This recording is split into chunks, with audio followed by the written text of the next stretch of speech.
Hey there, everyone! Welcome back to our channel. Today, we're going to dive into the fascinating world of gender prediction signs and symptoms. So, buckle up and let's get started. Did you know that there are certain signs and symptoms that can give you a hint about your baby's gender? Yes, you heard that right. Now, let's take a look at some of these signs and symptoms.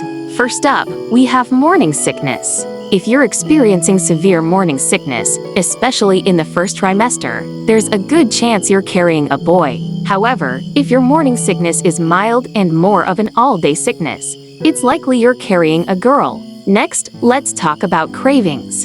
If you're craving salty foods, you might be carrying a boy. On the other hand, if you're craving sweet foods, it's more likely you're carrying a girl.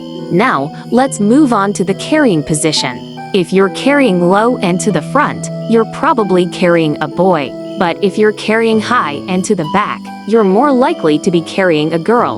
Another sign to watch out for is your heart rate. If your heart rate is over 100 beats per minute, you're probably carrying a boy. However, if your heart rate is under 100 beats per minute, you're more likely to be carrying a girl. Skin conditions can also be a clue. If you're experiencing dry skin, you're probably carrying a boy. But if you're experiencing oily skin, you're more likely to be carrying a girl. Mood swings are another indicator. If you're experiencing mood swings in the second trimester, you're probably carrying a boy. But if you're experiencing mood swings in the third trimester, you're more likely to be carrying a girl.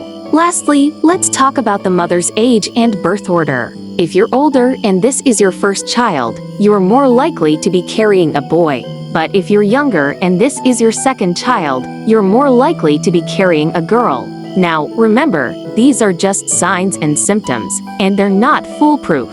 So, don't be too disappointed if your predictions don't pan out. The most important thing is to enjoy your pregnancy and prepare for your little one's arrival, no matter what gender they may be. That's it for today's video, folks. We hope you found this information interesting and helpful. If you did, please give this video a thumbs up, and don't forget to subscribe to our channel for more exciting content. Thanks for watching, and we'll see you in the next one.